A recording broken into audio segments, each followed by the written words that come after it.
Hello there, and welcome to Science for Sleep. I'm really glad you're here. Maybe it's late where you are. Maybe you've already brushed your teeth, dimmed the lights, settled into bed with your phone or tablet nearby.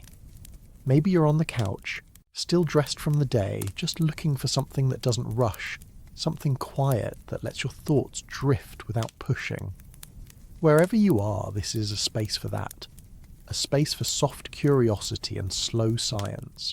If you're new here, this isn't a place for fast answers or flashy effects. There's no test at the end, and you don't need to know anything going in. These videos are meant for rest, for reflection, or just for the background of a quiet moment. The topics are big, but we don't tackle them. We wander through them, sometimes with answers, sometimes with questions, always slowly. Tonight we're asking something a little strange, something simple on the surface but more complicated the longer you think about it. Do black holes have a limit? Or can they just keep going forever, swallowing everything they touch, growing and growing without end? It's a question that doesn't need an immediate answer. It's something you can just carry for a while. Let it unfold slowly, like the night outside your window. Maybe you've thought about black holes before, maybe just in passing. Maybe you've seen an article, a simulation, a headline. They're easy to imagine as monsters. Huge, powerful, dark things that pull everything in and let nothing out. That idea is dramatic and a little frightening. But that's not really what they are.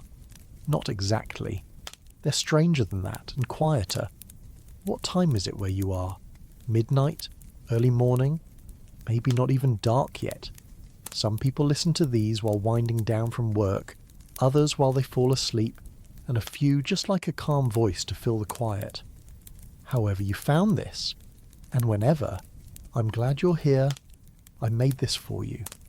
If you find this gentle or useful or calming, feel free to give it a like or subscribe, but there's no pressure.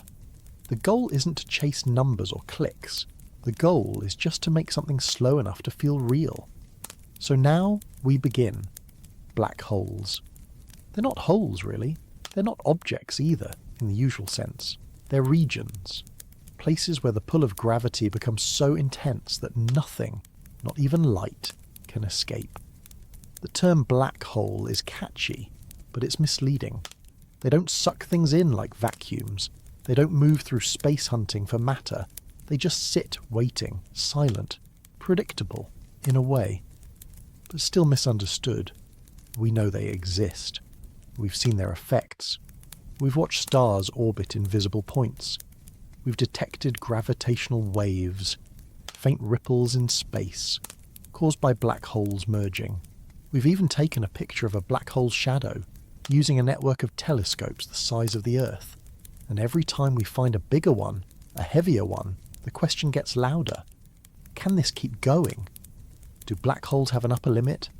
Or could they eventually grow so large they swallow galaxies, maybe even the universe? There are lots of ideas, some scientific, some speculative. But like most big questions, it helps to start at the beginning.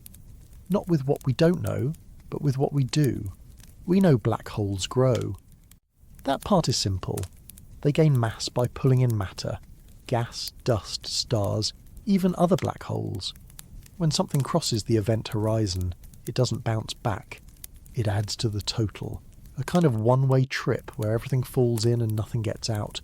And because mass is tied to gravity, the more a black hole has, the stronger it gets. So then the next question is what stops it?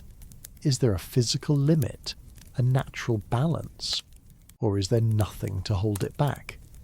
To answer that, we'll have to look at how black holes form, what feeding actually looks like, and whether there's anything in the universe that pushes back when they start to grow too large. That's where we're headed. But we'll take it one quiet step at a time. When you first hear about black holes, it's easy to imagine them as hungry, as if they were alive in some way, waiting to consume whatever comes near. But hunger is a word we use for living things, for animals, people, creatures that need to eat to survive. Black holes don't need anything. They don't grow because they're trying to. They don't consume matter to stay alive. They simply respond to what's around them. If something falls in, they grow. If nothing does, they wait. Still, it's tempting to describe them with words like appetite or feeding. Because from our point of view, that's what it looks like. A black hole surrounded by swirling gas. Matter pulled inward, faster and faster, heating up before it disappears. Some of that matter never makes it inside. It orbits for a while, spirals closer, then gets caught in the pull. The gravity near a black hole is so intense that even atoms falling in generate energy. Heat, light, radiation is one of the brightest processes in the universe, even though the black hole itself remains completely dark. If that seems contradictory, something that bright orbiting something that dark, it is. But it's also real. The brightest objects in the known universe are called quasars, and at the centre of everyone is a black hole. A massive one. Not the kind born from a single star. The kind found at the centre of galaxies. The kind that weighs millions or even billions of times as much as our sun. These black holes are surrounded by matter moving at enormous speeds, releasing energy as it falls inward. That energy forms jets, sometimes shooting out in opposite directions for thousands of light years. The jets aren't coming from the black hole itself. They're coming from the area around it, from the chaos right before the quiet. When we see that kind of activity, it's easy to imagine a black hole as a predator, but it's more accurate to think of it as a drain. Not a suction or a mouth, just a point of no return. The shape of space around it changes so dramatically that once something crosses a certain boundary, there's no path back out. Not even for light. That boundary is called the event horizon. There's no wall or surface, you wouldn't notice crossing it. But once you do, there's no escaping. Everything past that point adds to the black hole's mass. It doesn't matter what goes in. Gas, dust, a star, another black hole. A black hole doesn't keep track. It doesn't have memory. Everything becomes part of the same mass, the same gravity, the same curve in space. But even though black holes don't choose what to absorb, they're shaped by what's available. If there's nothing nearby, they stay the same. Quiet. Hidden. If a cloud of gas passes too close, or a star drifts inward, they gain mass. It's not desire. It's not hunger. It's just the path of least resistance. Some black holes grow slowly. Little gas here, a little dust there.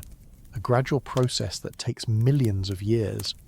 Others grow in dramatic events, collisions, mergers. Entire stars pulled apart and fed into the black hole in just a few minutes. These events are rare, but when they happen, they release enormous amounts of energy. Telescopes can see them from billions of light years away.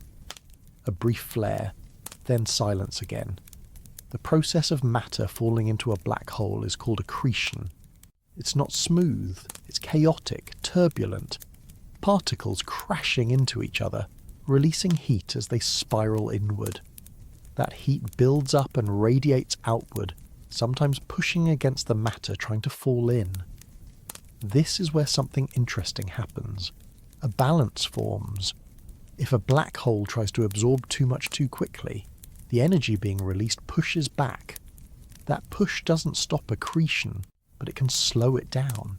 It limits how fast a black hole can grow. There's even a name for this balance. It's called the Eddington limit. It describes the point where the outward pressure of radiation equals the inward pull of gravity. If the black hole tries to grow faster than that limit, the pressure pushes matter away. Not permanently, just enough to slow things down. It's not a hard boundary. It doesn't cap the size of a black hole. But it does put a kind of governor on growth. A natural speed limit, not based on rules, but on cause and effect. So even though black holes have no mouths, no minds, no desire, they still follow patterns. They grow when something gets close. They grow faster when there's more to take in. But they never consume beyond what the surrounding space allows. That's why most black holes aren't constantly growing. They might go millions of years without gaining significant mass. If nothing falls in, they don't change. They don't reach out. They don't pull matter from far away. Gravity weakens with distance, and unless something gets close enough, the black hole is invisible, quiet, not pulling, just existing. And still, when we do find large black holes, we know they must have had long, complicated histories. To grow from the size of a star to something that outweighs billions of stars, there has to be a path. A slow collection of matter over time, a series of mergers, a lucky position in a dense part of a galaxy. Or maybe a period early in the universe when conditions were different, when gas was more abundant and everything was packed closer together. Some scientists think black holes may have formed directly from dense gas in the early universe, skipping the usual process of star death. If that's true, some black holes could have started large. Others may have had a head start by sitting at the centres of young galaxies, pulling in material while the structure around them was still forming. We're still piecing that part together. The early universe is hard to observe directly, but we know that black holes can grow fast under the right conditions. And if those conditions existed more commonly in the past, it could explain the giants we see today. But even giants don't grow forever. They can reach sizes that seem incredible to us, tens of billions of times the mass of the Sun. But even that has limits. Not because the black hole refuses more mass, but because there just isn't enough material nearby. Galaxies empty out. Gas clouds drift too far. Stars keep their distance. Feeding slows, and the black hole settles. Sometimes the surrounding galaxy runs out of matter to give. The black hole becomes dormant, not dead, just quiet. It still bends space, it still affects time, but it stops growing, at least for now. And unless something changes, a collision, a drift of gas, a wandering star, it stays that way, heavy, invisible, waiting. The idea of a black hole swallowing everything sounds dramatic, but that's not what happens. Most of the matter in a galaxy never comes close enough to fall in. Stars orbit at safe distances. Gas clouds spread out. Planets and solar systems live their whole lives without getting anywhere near the event horizon. The universe is big, and space is mostly empty. Black holes aren't sweeping through space collecting matter as they go. They're shaped by what comes near, nothing more. Still, we've seen what happens when matter gets too close. The signs are clear. Bright flares, jets of radiation, ripples in the structure of galaxies, and sometimes gravitational waves, visible tremors in space, created when two black holes merge. Those waves are faint, but we can detect them. We've been doing it for almost a decade now. Each one tells a story. Two black holes spiralling inward, colliding, and becoming one. When that happens, a portion of their mass is released as pure energy, not in light, not in heat, but in gravity. And then the new black hole is born, heavier, quieter. This is how growth works in space. Not with consumption, but with accumulation. Not through hunger, but through time. Black holes grow not because they want to, but because matter keeps falling in. And the question that follows is simple. What happens to all of that matter? Where does it go? Does it just vanish? To answer that, we have to look closer, not at the event horizon, but just beyond it, at the space where things fall in and the shape of space begins to bend. That's where growth becomes something more than just weight. That's where space itself starts to stretch. Size in space is rarely simple. There's distance, which stretches longer than anything we experience here on Earth. There's volume, which feels almost meaningless without comparison. And then there's mass, how much something truly weighs, not in pounds or kilograms, but in how it bends space, how it shapes gravity, how it affects everything near it. When we talk about black holes, size is measured in mass, not in width, not in depth, not in how tall it would be if you stood beside it. It's about how much material has been compacted into a region of space so dense, so tightly curved, that not even light can escape.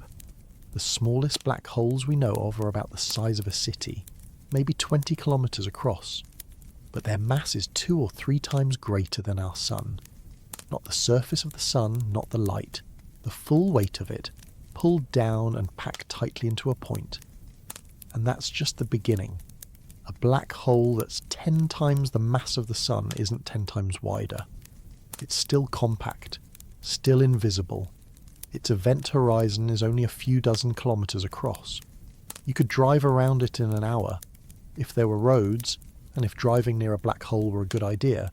But what matters isn't the width, it's the gravity, the pull, the way space stretches near it. Now scale that up. There are black holes out there, confirmed ones, that are millions of times more massive than the Sun. We call these supermassive black holes. They sit at the centres of galaxies, including our own. In the middle of the Milky Way, 26,000 light-years from Earth, there's a black hole about 4 million times the mass of the Sun. We've never seen it directly, but we've seen stars orbit around it. Not randomly, not chaotically, but in perfect paths, moving at impossible speeds, bent by a gravity strong enough to hold them in tight curves for decades at a time. 4 million suns, all packed into a region smaller than our solar system. And that's not even close to the biggest. In other galaxies, far larger, far older, we've measured black holes with masses in the billions. One of the largest we've found so far is TON 618. It sits more than 10 billion light-years away, meaning we're seeing it as it was 10 billion years ago. Even back then, it had already grown massive. Estimates put its mass around 66 billion times that of our Sun. That number doesn't feel real, but it's what the data shows. If you try to compare it to everyday objects, it falls apart quickly.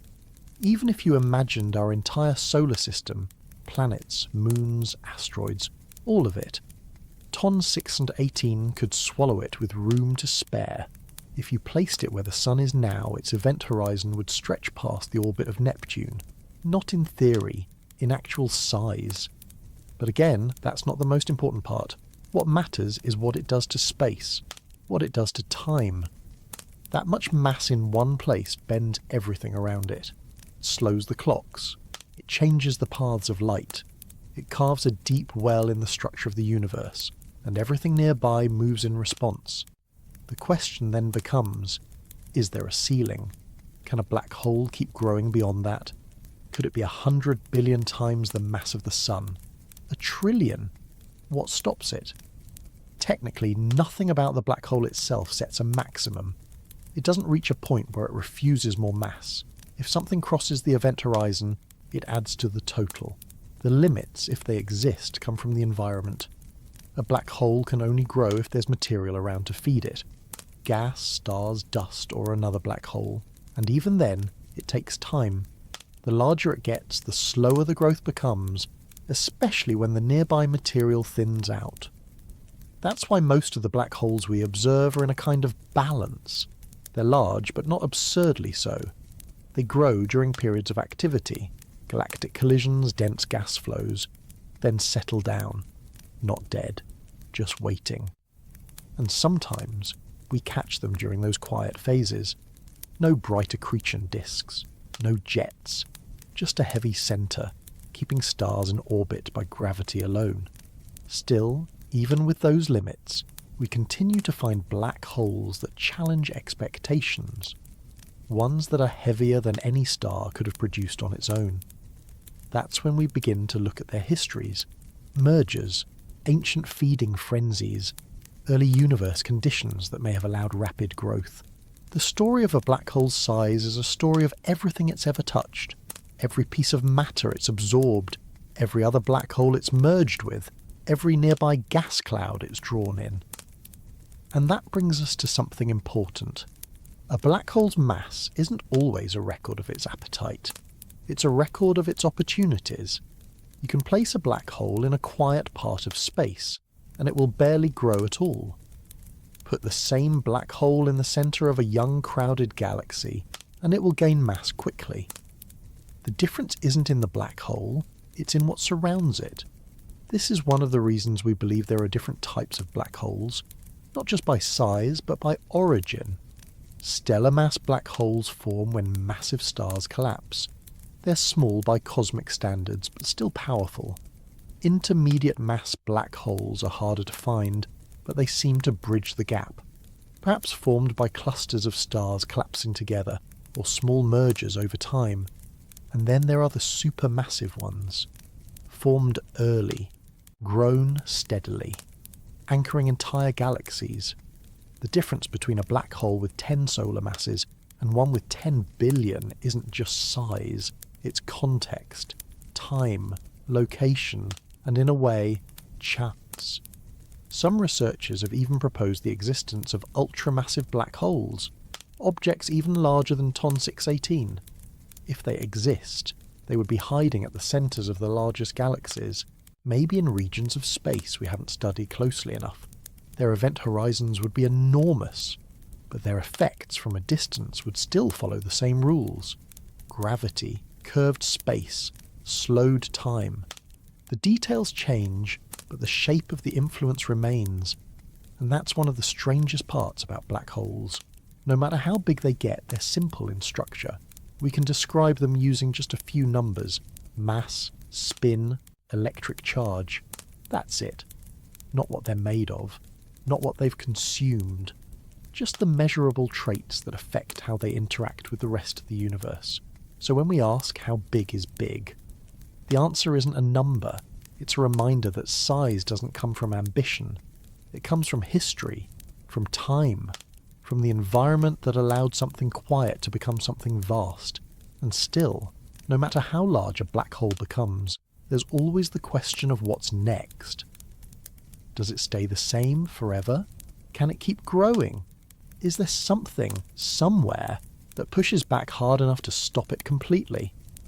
To find that answer, we need to look at the space around a black hole, at the material just outside the event horizon, at what feeding actually looks like, and how space itself reacts when a black hole gains mass. Because that's where things start to shift, not just in numbers, but in the very structure of the universe nearby. The largest black holes we've found didn't show themselves all at once. They weren't sitting in plain view. They were inferred, measured, confirmed step by step. Some of them were suspected for years before being fully accepted, and even now when we say we've found the biggest ones, we're probably only seeing a fraction of what's out there. Our instruments are good, but they're limited by distance, by light, by interference from dust and gas. So it's likely there are heavier black holes, quieter ones, waiting in parts of the sky we haven't resolved yet. But based on what we can observe, a few stand out. The black hole at the centre of the galaxy M87 is one of the most well known. Not because it's the biggest, but because in 2019 we captured the first image of its shadow. Not the black hole itself, but the region where light bends and wraps around it. That black hole weighs around 6.5 billion times the mass of our Sun. Its presence was suspected for decades. The galaxy it anchors has a bright jet of material extending from its centre, a jet powered by matter falling into the black hole and being redirected at nearly the speed of light. That kind of structure doesn't appear on its own. It's shaped by something massive, something rotating, something invisible. When the Event Horizon Telescope collaboration released that image, it wasn't sharp in the way space photos usually are. It looked like a blurry ring, a soft edge around a dark core, but it was the first visual confirmation of something we had only theorized. It matched the predictions of general relativity exactly. The shape, the size, the light distortion, all of it confirmed that the structure in the middle of M87 wasn't just heavy. It was a black hole, and a large one. Still, as massive as M87's black hole is, it's not the largest we've found. That distinction currently belongs to a handful of extreme candidates. One of them is Ton 618, a quasar located in the distant universe. The numbers attached to it are difficult to process. The black hole at its centre is estimated to weigh around 66 billion solar masses. It's so far away that the light we see from it began its journey over 10 billion years ago. That means it reached this size very early in cosmic history, possibly within the first few billion years after the Big Bang. We don't know exactly how it got so big, so fast. It's part of a larger puzzle in astrophysics, trying to understand how supermassive black holes formed so early in the universe. The process of growth through steady accretion is too slow to explain these objects on its own. There are hypotheses. Some suggest they formed from the collapse of massive clouds of gas instead of stars. Others think they grew through early, frequent mergers in a more compact universe. But there's no clear answer yet. What we do know is that black holes like TON 618 are rare. Quasars are the active centres of galaxies with high energy emissions, are more common in the early universe than they are now. That suggests black holes did most of their growing early, during a time when gas was more available and galaxies were more chaotic. In today's universe, most of the giant black holes are relatively quiet. Not inactive, but no longer in the kind of feeding frenzies that built them up in the first place. There's another candidate even larger, though not yet as well confirmed. Some measurements suggest that the central black hole in the galaxy, Holm 15A, may be close to 40 billion solar masses. Unlike quasars, Holm 15A is more local, located about 700 million light-years away. It doesn't shine with high-energy jets or blinding radiation. It's not active in the way early universe quasars are, but its core is diffuse, and the motion of stars around it suggests a central object too massive to be anything else. When astronomers measure these black holes, they look at the speeds and paths of stars near the centre. The faster the stars move, the more mass must be present to hold them in orbit. And when the speeds reach a certain point and no visible matter can explain the motion, the conclusion becomes clear. A black hole is there. Massive. Invisible. Shaping everything around it. Some galaxies might host even larger ones. Especially giant elliptical galaxies at the centres of clusters, where material has been pulled inward for billions of years. But the farther away they are, the harder they are to measure. The light is faint and the details are small. Our instruments are improving though. New telescopes, both on the ground and in orbit, are being designed with this kind of detection in mind. As they come online, we'll almost certainly find heavier black holes. Whether they're 10 billion or 100 billion solar masses, they'll stretch our understanding of how gravity can shape matter on the larger scales. But size in these cases is only one part of the story. What's just as interesting is how these giants affect their surroundings. A black hole at the centre of a galaxy isn't just a passenger, it shapes the entire structure. It influences star formation, gas movement, even the shape of the galaxy itself. When active, these black holes release enormous amounts of energy, often through jets that travel thousands of light-years and heat up the surrounding gas. That heat can prevent new stars from forming. It can regulate the growth of the galaxy. It's not just that the galaxy feeds the black hole in turn controls parts of the galaxy. This feedback loop is still being studied, but the pattern is clear. The largest galaxies tend to have the largest black holes, and those black holes, when active, slow down the formation of new stars. In a way, the black hole sets a limit, not by devouring everything, but by changing the conditions around it. That's part of why the biggest black holes don't grow forever. Eventually they run out of easy material to absorb. The gas becomes too hot or too sparse. Stars keep their distance. The environment stabilizes. Growth slows. 1 billion years ago, the same black hole may have been glowing brightly, surrounded by swirling matter releasing powerful radiation. But today it may be nearly silent. Still there. Still massive. But no longer growing at the same rate. And yet it's never completely still. If another black hole drifts close, maybe after a galactic merger, the two may begin to spiral together. The process takes millions of years, but the end result is another increase in mass. The biggest black holes are built from many moments like that. Slow, invisible gatherings of weight over cosmic time. Even now, some of these giants may be growing. Quietly, subtly, hidden behind clouds of dust or far beyond the reach of our instruments. Others may already have reached their peak, settled into the centre of their galaxies, affecting everything nearby, but no longer changing much themselves. We tend to imagine the biggest things as being the most dangerous, but black holes, even the largest ones, aren't threats to the universe. They're part of its structure.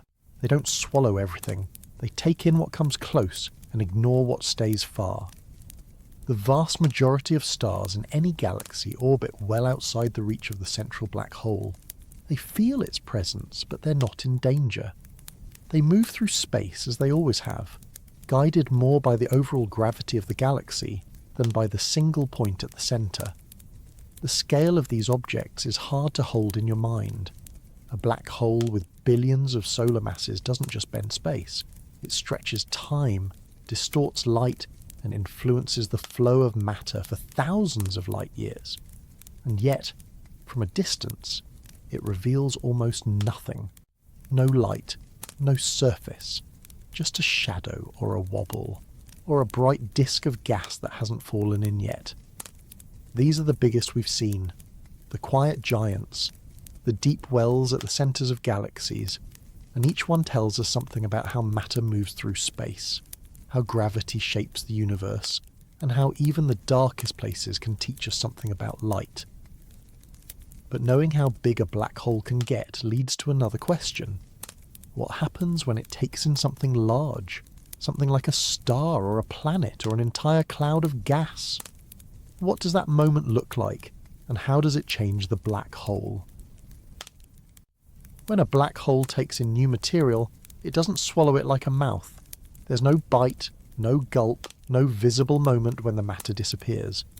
From the outside, the process is more gradual, more structured, more complicated, but also more revealing. The first thing to understand is that nothing falls directly in. Not from a distance, not in a straight line. Matter that ends up inside a black hole almost always starts by orbiting it. Gas, dust, fragments of stars, whatever the material is, it starts to move in long spirals, like water circling a drain. These spirals form what we call an accretion disk. An accretion disk isn't a solid thing. It's made of matter stretched thin, rotating at incredible speeds, compressing and colliding as it closes in. The closer the material gets to the black hole, the faster it spins. Friction builds. The collisions generate heat. A lot of it. Temperatures rise to millions of degrees. The matter glows, not just in visible light, but in X-rays and gamma rays. These emissions are what we actually detect when we observe feeding black holes. Not the black hole itself, but the chaos just outside it. The disk is hot, but it's also relatively flat. It thins out as it extends from the event horizon, sometimes for thousands of kilometres, depending on the black hole's mass and the amount of matter available. As material spirals inward, it loses angular momentum. That's what allows it to move closer. Bit by bit, it gives up energy, falls lower in the well of gravity, and eventually crosses the event horizon. From that point on, the material is gone. Not destroyed, not vaporized, just no longer visible, no longer reachable. It becomes part of the black hole's mass. The horizon grows, gravity deepens. The black hole is now heavier than it was before. But to an outside observer, the moment of falling in looks different. Time near the event horizon slows down, not metaphorically, but physically. From a distance, you'd see the infalling matter stretch and dim. The light it gives off would shift toward the red end of the spectrum.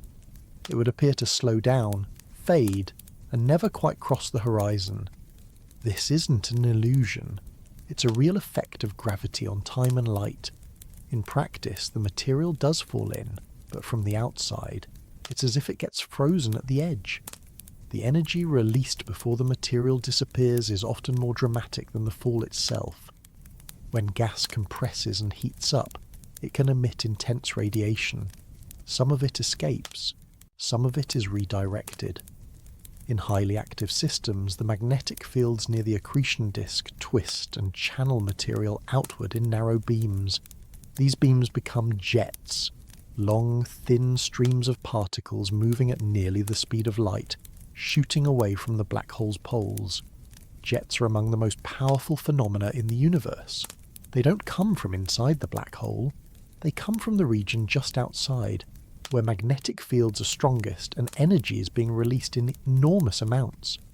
We've observed these jets extending for thousands of light years, well beyond the host galaxy. They carry energy, matter and momentum outward into intergalactic space. Not every feeding event produces a jet. The conditions have to be right. Enough material, the right spin, a strong magnetic field. But when it happens, it's hard to miss. Even if the black hole itself is invisible, the effects of feeding can light up the sky. Sometimes the matter falling in isn't gas, it's a star. When a star passes too close to a black hole, tidal forces begin to stretch it. The gravity on the side of the star closer to the black hole is stronger than on the far side. That difference starts to pull the star apart. If the encounter is close enough, the star is torn into long streams of gas. Part of the material is flung away, part of it falls inward. These events are called tidal disruption events, and they're rare, but we've seen them. The light curve changes, the spectrum shifts. A flash appears in a region of the sky that was quiet just days earlier. These flares don't last long, a few weeks, maybe a few months, but they reveal what black holes are doing when something large crosses too close. The feeding is fast, the accretion is chaotic, and then the system returns to silence. Even larger feeding events can happen when galaxies collide. In those cases, the central black holes may eventually merge, but before they do, there's usually an increase in available material. Gas from one galaxy flows toward the center of the other. Accretion ramps up. The black hole enters a period of intense growth. It absorbs mass, releases radiation, and potentially creates new jets. These phases can last millions of years. Over time, the available matter runs out. The gas disperses, the feeding slows, the black hole stabilizes at a new, larger mass, and once again it becomes quiet. So what really happens when a black hole eats? Matter spirals inward. It heats up. It glows. It moves faster and faster until it crosses the point of no return. The black hole's mass increases. Its event horizon grows. Its gravity becomes slightly stronger. The changes are invisible from the outside, except for the effects on surrounding space. If the feeding was sudden, there may be radiation, a flare, a jet, a burst of energy that tells us something just changed. But from a distance, the black hole doesn't move. It doesn't flicker. It doesn't expand like a balloon. It simply grows deeper, heavier, quieter than before. All of this leads to a quiet understanding. Black holes don't eat in the way we eat. They don't consume because they need to. They grow because matter gets close. And as long as there's something to fall in, they'll keep growing. There's no point where they get full, no moment where they stop accepting mass. The only thing that limits a black hole's growth is what's available nearby and how fast it can fall in. Still, when we think of eating, we also think of waste, of what's left behind. But black holes don't leave anything. Nothing escapes, except maybe, possibly, over very long time scales, through processes we barely understand. That's where the next question appears. What happens to the star, or the gas, or the light after it falls in? Is it gone completely, or is it stored somehow? Changed? Is there still something left behind, even if we can't see it? That's the puzzle physicists are still trying to solve. And to get closer, we need to understand more than just what black holes take in. We need to ask whether anything anywhere ever comes back out. We know that black holes can pull in gas and dust. We've seen it. The process is messy but measurable. But what about larger things? Can a black hole swallow a star, an entire fusion-powered ball of plasma, millions of kilometers wide, burning at its core, radiating heat and light? The answer is yes. And it happens more often than you might expect. Stars wander. Even in galaxies with billions of them, they move in orbits shaped by gravity and time. Most of those paths are stable.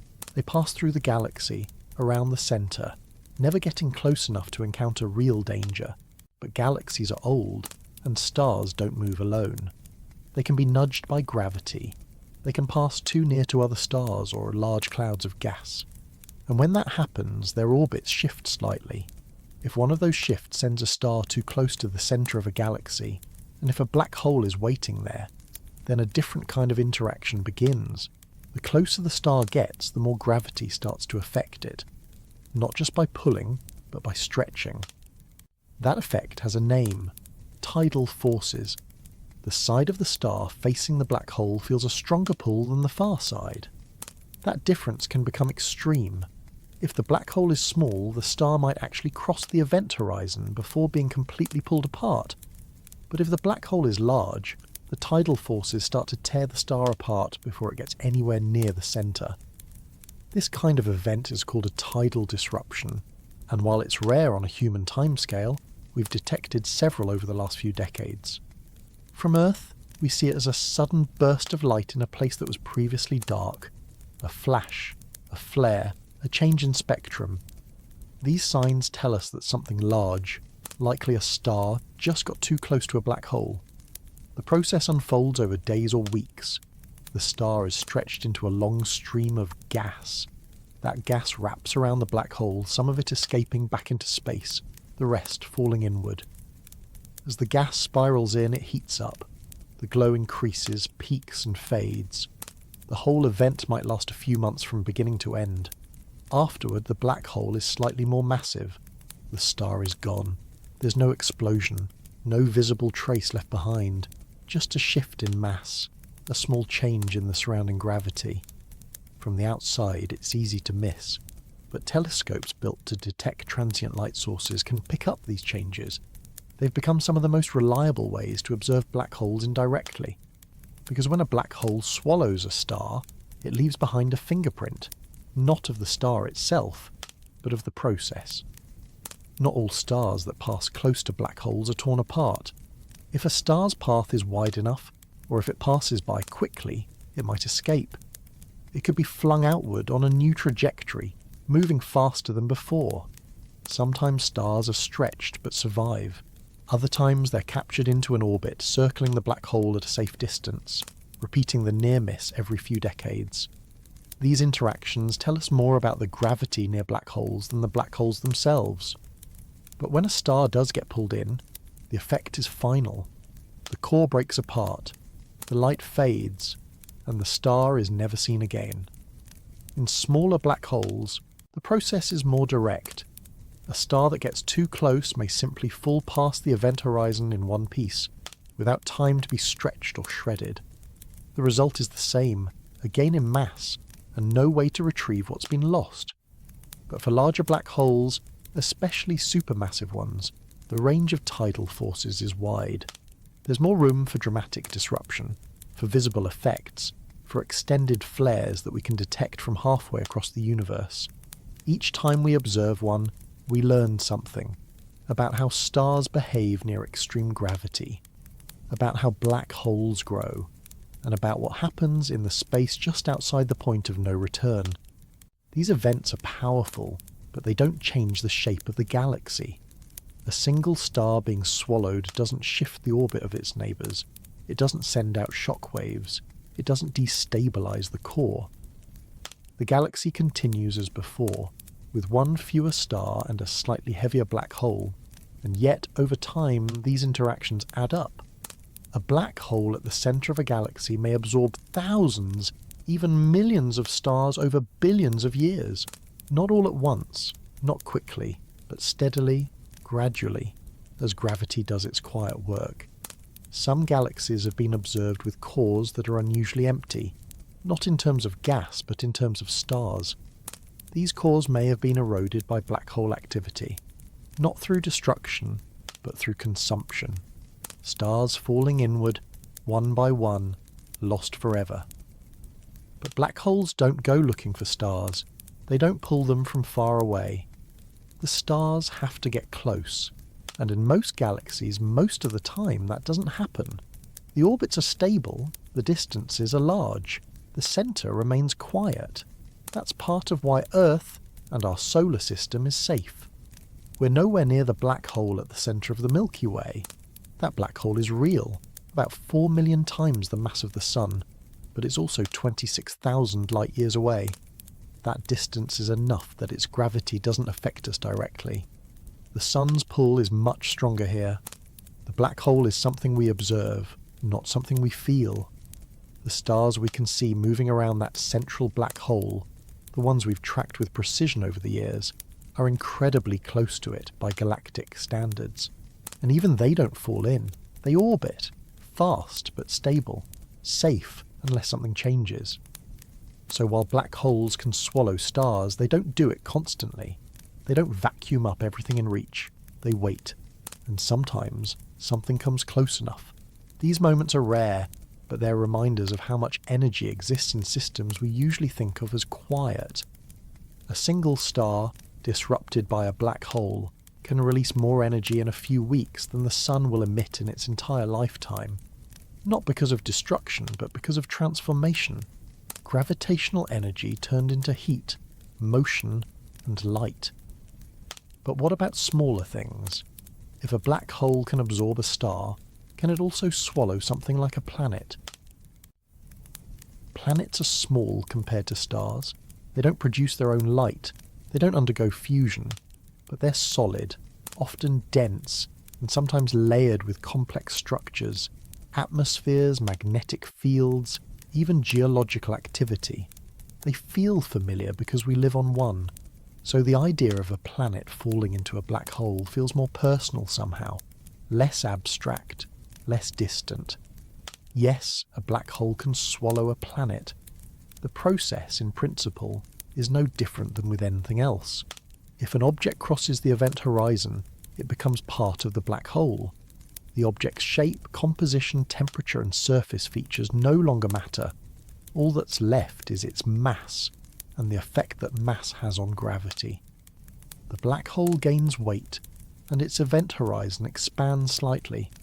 But planets don't usually fall into black holes, not because black holes can't absorb them, but because the orbits of planets, especially the ones that form around stars far from galactic centres, are incredibly stable. Most black holes are either the remnants of stars or the central bodies in galaxies. The ones that could encounter planets typically aren't near them to begin with. And even if a black hole passes through a region with stars and planets, the likelihood of a direct interaction is low. Space is enormous. Distances between objects are measured in light years. The vast majority of planets will never come close to a black hole. Still, it's worth asking. What would happen if one did? If a planet were on a path that brought it close enough to a black hole, the first signs of change wouldn't be visible. They would be gravitational. The orbit would shift. The speed would increase. If the planet got too close, it might be torn apart by tidal forces. Just like stars, planets can be stretched. The gravity on one side becomes significantly stronger than the gravity on the other. That difference creates strain. If the black hole is large, the planet could be pulled apart before it even reaches the event horizon. The pieces would spiral inward, forming a brief, faint accretion disk. The debris would heat up slightly, depending on the speed and the material. Rocky fragments, metal cores, atmospheric gases, all of it would follow the same path. None of it would escape. The radiation given off in this process would be weaker than in a stellar disruption event, but still detectable with the right instruments. A small flash, a brief shift in background emissions. In practice, we haven't directly observed a planet falling into a black hole, but simulations show us what to expect. The energy release would be smaller than a star, but still measurable. It would depend on the size of the black hole and the speed of the encounter. If the black hole is very massive, the tidal forces might be less extreme. The planet could fall in more cleanly without being pulled apart first. It would simply cross the event horizon and disappear. From the outside, nothing would look different. No physical change in the black hole's appearance. No sound, no visible mark. Just a small addition of mass, and maybe a faint ripple of light or heat before the end. Theoretically, even Earth could be consumed by a black hole, if one were to pass close enough and align with our orbit. But this kind of event is so unlikely that it's not something astrophysicists consider a real threat. The nearest known black hole is thousands of light years away, and none are moving toward us. Even if one were passing through the galaxy, the chance of it coming close enough to affect Earth is extremely low. Less than low. Negligible. But hypothetically, if a black hole did approach our solar system, the gravitational changes would be felt before anything was seen. Orbits would shift. Planets might move out of alignment. Tidal stresses would begin long before the black hole itself became visible. And if Earth were on a path toward it, we wouldn't fall in suddenly. It would happen gradually. A slow spiral with accelerating changes to gravity, light, and time. And if we reached the event horizon, we wouldn't notice the moment it happened. The laws of physics near that boundary are precise but counterintuitive. Time slows, light stretches. The path inward becomes the only possible one. From the inside, everything continues normally until it doesn't. From the outside, it looks like time freezes at the edge. The planet in this scenario would be gone. No pieces, no remains, just a slightly more massive black hole. Larger planets, gas giants like Jupiter, might produce more observable effects. Their atmospheres could stretch into long glowing filaments. Friction might heat them enough to emit visible light. Telescopes could spot the flare. Spectral analysis might even identify elements in the planet's atmosphere as it falls apart. But even then, the moment of disappearance would still be quiet. Black holes don't chew or crush. They don't rip things apart on contact. They reshape the space around them, and when something enters that space, it follows the geometry. Downward, inward, irretrievably. In galactic centres, where stars and planets are more densely packed, it's possible that planets have been absorbed before. We just don't have the resolution or detection tools to see every event. Over billions of years, countless planets may have fallen into black holes, unnoticed except as minor changes in energy output or background noise. In some theories, black holes that consume matter retain a record of what fell in, not physically, but mathematically. This is the basis for ongoing debates about information loss and quantum theory. If a planet is swallowed, is the information about its state, its position, structure, velocity, gone forever? Or is it somehow encoded in the black hole's event horizon or radiation? That's not something we can answer fully yet. It's an open problem in physics, one that leads toward quantum gravity, string theory, and ideas still being tested. But it starts with the same basic fact. Yes, black holes can swallow planets, and yes, it changes them. Slightly, permanently. And what about us? It's a natural question. If a planet like Earth can fall in, and if nothing escapes, then what would happen to the people, the objects, the signals that were part of it? That's where things turn theoretical. Not just in terms of what we can see, but in terms of what we believe space and time can do. Time isn't fixed. It's not a constant background that ticks evenly everywhere. That's something we used to believe before Einstein, before the idea that space and time are part of the same thing, a flexible structure that bends when mass is present. In everyday life, we don't notice those bends. The Earth's gravity affects time slightly, but not enough to feel. Even between the surface of the Earth and a satellite orbiting above, the difference is only a few microseconds per day. But near a black hole, the effect is impossible to ignore. Time slows down in the presence of gravity. The stronger the gravitational field, the slower time moves relative to regions farther away. This isn't a theory in the abstract sense. It's been tested. We see it in GPS satellites, which need to adjust for time dilation caused by both speed and altitude. We've confirmed it in laboratory experiments using atomic clocks placed at different heights. Time, as far as we can measure it, runs faster the farther you are from a massive object. Black holes take that effect to the extreme. The closer you get to the event horizon, the slower time passes, not just for you, but in comparison to an outside observer. You wouldn't notice the change yourself. Your heartbeat would feel normal. A second would still feel like a second. But someone watching from a distance would see you slow down.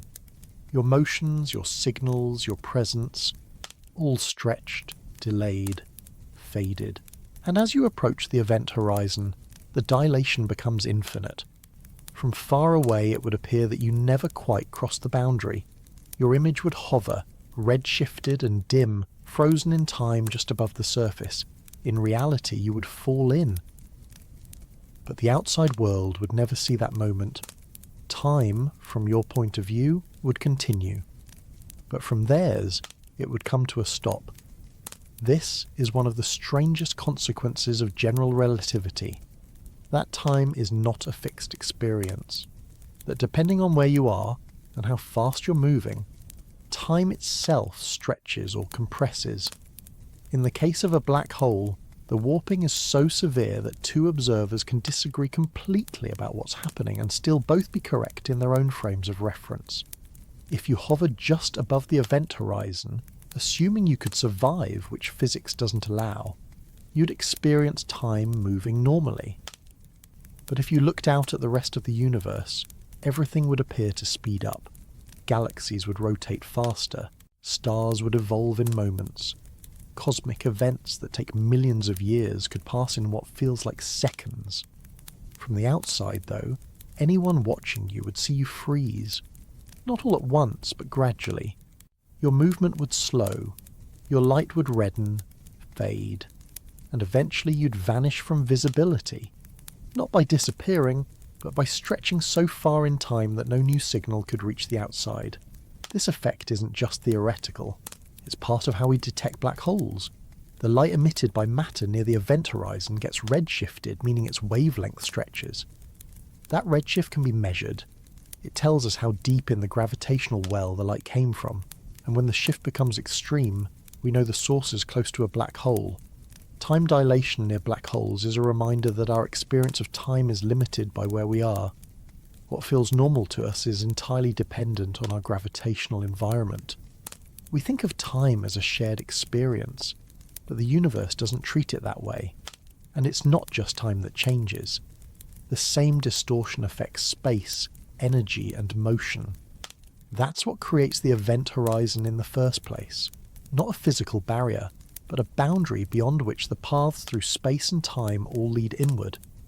Once crossed, there's no trajectory that leads back out. Inside the event horizon, the curvature of space-time becomes so steep that all possible directions point toward the centre. That includes the direction we would normally think of as forward in time. In a way, falling into a black hole is like moving forward through time. Only the future leads inevitably to the singularity.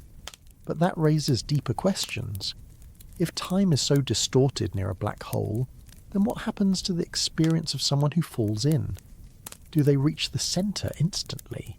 Do they have time to think, to observe, to feel?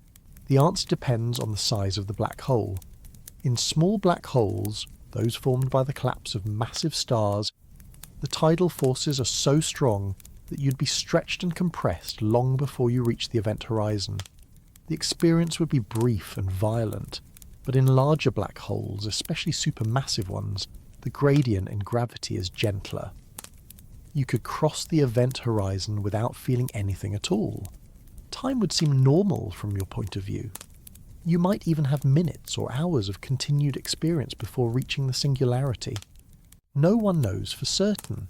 It's beyond the point where we can measure or test. From the outside, no information about that journey can escape. Once you've passed the horizon, your signals can't reach anyone. Not because they're blocked, but because the structure of space-time itself prevents it. The light you emit can't climb back out. It curves inward, caught in the gravity well, just like you.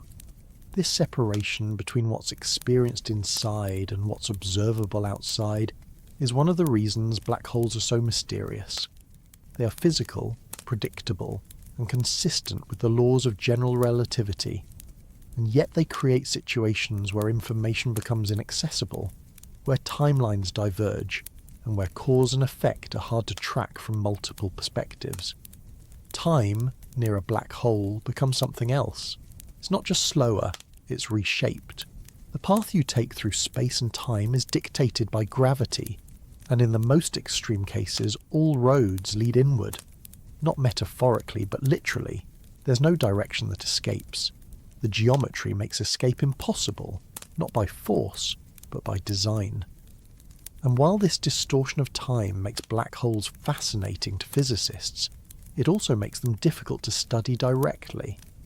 We can only observe the edge, the region outside, the fading light of things that came close but didn't return.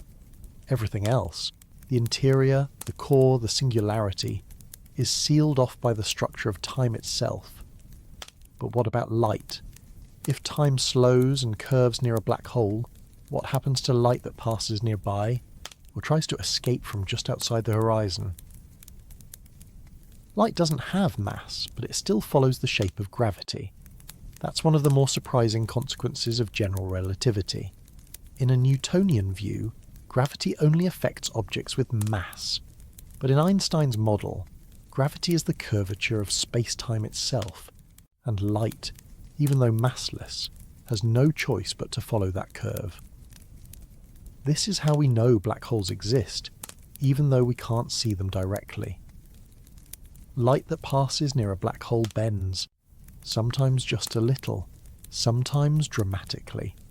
If the light comes too close, it can enter orbit. If it gets closer still, it doesn't escape at all. There's a precise distance from the centre of a black hole, where light can, in theory, orbit it in a perfect circle. That distance is called the photon sphere. It's not a surface or a ring in the usual sense, just a zone where the gravitational pull is strong enough to keep light trapped in a closed loop. But the orbit isn't stable. A small disturbance and the light either escapes or falls in. Outside the photon sphere, light that travels past a black hole gets bent. The closer it passes, the sharper the curve. In some cases, the light from a background object, a star, a galaxy, gets bent so much that it wraps around the black hole and reaches us from the opposite direction. This effect is called gravitational lensing. Gravitational lensing doesn't just prove that black holes affect light, it also gives us a way to map the invisible. When we see a distorted image, a stretched or duplicated galaxy, we can trace the shape of the lens that caused it, and often the source of that lens is a black hole, or a dense cluster of matter we can't see directly. Light behaves predictably in curved space-time. If it travels through flat space, it moves in a straight line. If space is curved, the line curves with it. That's what makes black holes so striking. They're not just heavy. They bend the fabric of reality so tightly that light, which normally escapes everything, can be redirected, trapped, or absorbed. Just outside the event horizon, light begins to struggle. If it's emitted from matter falling in, from gas in the accretion disk, for example, the light that travels outward has to climb out of a deep gravity well, and in doing so, it loses energy. That energy loss doesn't mean the light stops, it just shifts. The wavelength stretches, the colour reddens. This shift is called gravitational redshift. It's similar in concept to the Doppler effect, but instead of motion, the shift comes from gravity. The stronger the gravity, the more energy the light loses as it escapes. In extreme cases, the light becomes so redshifted that it slips beyond the range of our instruments. We can't detect it anymore, even though it was emitted just outside the event horizon. That's why the edge of a black hole looks dark. Not because there's no light being produced, but because most of it never escapes. The light either falls back in or stretches so far that we can't see it. What we do see is the material just outside that edge. Hot gas, compressed and glowing, briefly visible before it disappears. When the Event Horizon Telescope captured the first image of a black hole's shadow, it was showing us exactly this. The area where light bends so sharply that almost none of it escapes. The ring around the shadow isn't the black hole itself. It's the light from matter orbiting nearby, curved into a bright ring by the black hole's gravity. The dark centre is where the light goes in and never comes back. From the outside, this creates a perfect silhouette, not because there's a surface, but because the structure of space prevents light from crossing back outward. The black hole doesn't block light, it traps it. But trapping isn't always complete. Some light, emitted from far away, can skim past the event horizon without being absorbed. If it arrives at just the right angle and speed, it can curve and continue outward. That's how we get images of material close to the black hole, but not inside it. That's how we see the jet, the disk, the distortion. Not from within, but from just outside the line where space curves too steeply. It's also why black holes don't appear black in the usual sense. In isolation, with no material falling in, a black hole wouldn't emit or reflect any light. It would be invisible. But when surrounded by matter, as most large black holes are, they become visible by proxy. We see the light from the things they haven't consumed yet. That light tells us a lot. Its spectrum reveals the elements present in the gas. Its polarization tells us about magnetic fields. Its shape tells us about rotation and spin. Every photon that escapes from the edge of a black hole carries a trace of what happened near it. But the ones that don't escape, the ones that fall in, are lost. Not in a poetic sense, but in a literal one. We can't see them. We can't follow them. They pass the horizon and cease to have any connection to the rest of the universe. Their energy, their direction, their history, all absorbed into the mass of the black hole. That's what makes the question of information so hard. If light carries information, and if light can fall into a black hole and disappear, then is that information destroyed? Or is it somehow preserved? Encoded in the black hole's properties? Released slowly through radiation? These are the questions that come next. Not just about light itself, but about what it represents. Because if nothing escapes a black hole, not even light, then how do we ever learn anything about what's inside? If a black hole pulls everything inward, with no way out, it's natural to wonder where all that inward motion leads. What happens once something crosses the event horizon? Where does it go? Is there a place, a bottom, where all of it collects? The simplest model says yes, but not in a way that's easy to imagine. According to classical general relativity, everything that falls into a black hole ends up at the centre, not scattered or floating or stored, not collected like objects in a container, but compressed, all of it, into a single point of infinite density and zero volume. That point is called a singularity. It isn't a structure. It's not a ball of matter packed tightly. It's a breakdown in the math. A place where the equations that describe gravity stop working. The density becomes infinite. The curvature of space-time becomes infinite. And time, as we understand it, reaches an endpoint. The singularity is not a bottom in the physical sense. It's a limit. A point where our current theories lose their ability to describe reality. In the Schwarzschild model, a non-rotating uncharged black hole, the singularity exists at a single point in space at the very centre.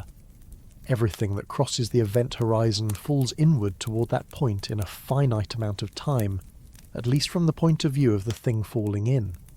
There's no way to stop, slow down or turn back. The geometry of space-time forces everything to move in one direction, toward the centre. But real black holes aren't simple. They spin. Many have charge. When those factors are added into the equations, the structure changes. Instead of a single point, the singularity may become a ring. In some solutions, that ring creates a theoretical passage, not just inward, but through to another region of space-time. A wormhole, a bridge. These solutions are mathematical, not physical. They show what's possible within the equations, but that doesn't mean they occur in nature. Most physicists believe these structures, if they ever existed, would be unstable. Any small disturbance, a particle of dust, a photon of light, would cause the structure to collapse or close. So the idea of a black hole leading to another universe or another part of our own is still speculative. Even so, the singularity remains central to the question. It represents a kind of ultimate destination. Not a bottom you can land on, but a state you can't pass through. It's the endpoint of the trajectory that starts when you fall past the event horizon. But not everyone agrees that the singularity is real. It may simply be a placeholder, a sign that our understanding is incomplete. a warning that general relativity, powerful as it is, isn't the full story. When densities get that high, when scales get that small, quantum mechanics has to come into play, and we don't yet have a theory that fully combines gravity with quantum physics. That's where research into quantum gravity begins. The hope is that at very small scales, the laws of the universe prevent true singularities from forming, that instead of a point of infinite density, matter is compressed into an incredibly small, but still finite region. Maybe there's a minimum size, a smallest possible volume, where pressure, energy, and the fabric of space itself push back. If that's the case, then black holes don't end in mathematical failure. They end in something new, something we haven't discovered yet. Some models propose that the core of a black hole becomes a kind of remnant, a stable structure where matter exists in a new state, not ordinary atoms, not neutron matter, but something more exotic. Others suggest that the information about what fell in is stored at the event horizon itself, encoded somehow in the surface area. These ideas try to preserve the principles of quantum mechanics, which don't allow for information to be destroyed. In all these cases, the singularity is replaced with something physical, not visible, not accessible, but finite. A bottom of sorts. One that exists not as a point, but as a region where the rules change. It's also possible that the interior of a black hole doesn't contain a static endpoint at all. That instead of a single place where all paths lead, the interior is dynamic, constantly changing, influenced by what falls in, shaped by time and matter and gravity in ways we can't predict from the outside. But no matter which model you choose, they all agree on one thing. Once you cross the event horizon, your future ends at the centre. Whether that centre is a singularity, a quantum remnant, or something else, you're headed there. You can't pause, you can't orbit, you can't avoid it. It's not because of pressure or force, it's because of geometry. The way space-time is curved inside the horizon removes every other path. To an outside observer, that journey is never seen. The signals stop, the image fades, the timeline breaks. But from the inside, from the frame of the falling object, the path continues. It's not immediate, but it's inevitable. There is a place you're going, a point you will reach, and once you do, the idea of time, of space, of motion, all of it becomes meaningless. So is there a bottom? Maybe. Not in the usual sense. Not in a way that allows us to visit, to send probes, to record what happens and send the data home. But something exists at the end of the fall. Some structure, some process, some limit. We don't know what it is. Our equations collapse before they tell us. But the signs suggest it's there. Waiting. Quiet. Hidden. And that raises another question. If we can't reach the bottom, if the interior is cut off from observation, then what does the black hole give back? If anything falls in and never returns, is that truly the end of the story? Or is there a way, even a slow, subtle one, for something to come out? Black holes grow when they take in matter. Gas, dust, stars, even light. Anything that crosses the event horizon adds to the total mass. There's no limit written into the structure of a black hole that says, this is enough. They don't cap out. They don't reject more mass. If something falls in, the black hole becomes more massive. Its gravity strengthens. Its event horizon expands. But in practice, growth depends on opportunity.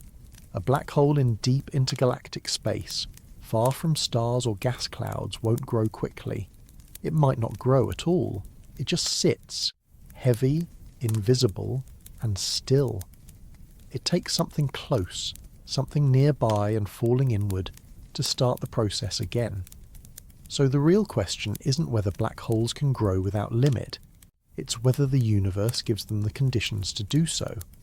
The largest black holes we've observed, in the centres of the biggest galaxies, have masses in the tens of billions of solar masses. These giants didn't form in one step. They built up over time. They absorbed material during galaxy mergers. They pulled in gas from chaotic early environments, and they may have merged with other black holes along the way. Theoretically, there's no hard upper limit to how massive a black hole can become. It depends entirely on how much matter falls in and how fast. But growth isn't always smooth. There's a rate limit, not from the black hole itself, but from the physics of the material around it. When gas falls toward a black hole, it doesn't fall straight in. It forms an accretion disk. That disk heats up as material spirals closer. It glows, it emits radiation, and that radiation pushes back. If the gas is falling in quickly, the radiation pressure can become strong enough to resist further infall. This creates something called the Eddington limit, a balance point where the outward force of radiation equals the inward pull of gravity. If a black hole is accreting at the Eddington limit, it's growing as fast as it can without blowing away the surrounding material. Go above that, and the system becomes unstable. The gas is pushed away faster than it can fall in. Go below it, and the black hole grows more slowly. Some black holes accrete at the Eddington limit for long periods. Others fluctuate depending on the environment. In active galaxies, especially in the early universe, black holes may have grown faster than expected, either because the gas was dense enough to ignore radiation pressure, or because the infall happened in bursts. Super-Eddington accretion, brief periods of growth above the usual rate, might help explain how some black holes became so massive so quickly. Still, these growth phases don't last forever. As the material gets consumed, the inflow slows, the disk fades, the black hole enters a quiet phase, and unless something new falls in, it remains that way. Even the most massive black holes probably haven't reached the theoretical maximum. There may be black holes out there, unseen, undetected, with even greater mass, especially in regions where large galaxies have merged repeatedly over cosmic time. Some estimates suggest that a black hole could, in principle, grow to hundreds of billions of solar masses, or more. But eventually the environment changes, galaxies run out of nearby gas, stars stabilize in long orbits, the black hole's feeding becomes occasional instead of constant, and the growth slows, not because the black hole resists it, but because the universe becomes less generous. And there's another effect. As black holes grow more massive, their ability to pull in matter doesn't scale equally. The event horizon increases, yes, the gravity deepens, but the material around them also thins out. There's less nearby to draw in. Even in dense galactic centres, there's a balance between the black hole's influence and the structure of the galaxy itself. Stars don't collapse inward, they orbit, and unless something disturbs them, they stay far from the danger zone. This means most of the time, even supermassive black holes are not feeding actively. They wait, and sometimes they wait for millions of years. In that time, they don't decay, they don't shrink, they just persist, massive, quiet, unchanged. Some scientists have asked whether black holes could grow so large that they start to influence the expansion of the universe itself, not individually, but as a population. There are billions of galaxies, and many have black holes at their centres. Could their combined gravity pull against cosmic expansion? The answer appears to be no. The universe is expanding at a rate that far outpaces the gravitational influence of black holes, even when added together. The energy driving that expansion, called dark energy, doesn't get diluted by mass in the same way. So while black holes are massive, and their effects are strong locally, they don't seem to have the ability to reverse the overall trend. There's also the idea that black holes might stop growing not because of what's around them, but because of what they become. Some theories suggest that black holes formed in the early universe could grow into new kinds of structures. Not traditional black holes, but something stranger, something governed by quantum rules. These ideas are speculative, but they remind us that growth might mean more than just size. It might mean transformation. But from everything we've observed so far, growth is gradual. It depends on supply, it depends on time, and it depends on what the universe provides. There's no upper limit written into the laws of physics. There's only the practical question. Is there enough material left? Enough matter? Enough collisions? Enough density to feed a black hole for long enough that it becomes something larger than anything we've seen? We don't know, but we might find out, because some black holes are still growing, quietly, steadily, in the centres of galaxies we haven't studied yet. We're used to thinking about limits in physical terms. You fill a glass, it overflows, you eat a meal, you get full. But a black hole isn't a container. It doesn't store material in a space that can be filled up. It doesn't reach a point where it's too full to take in more. If something crosses the event horizon, it becomes part of the black hole.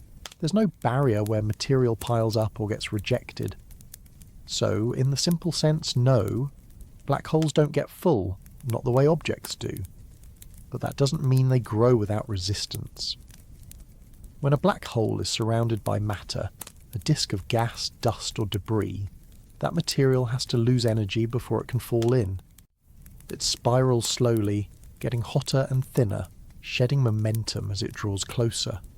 That's a process that takes time, and it's not always efficient.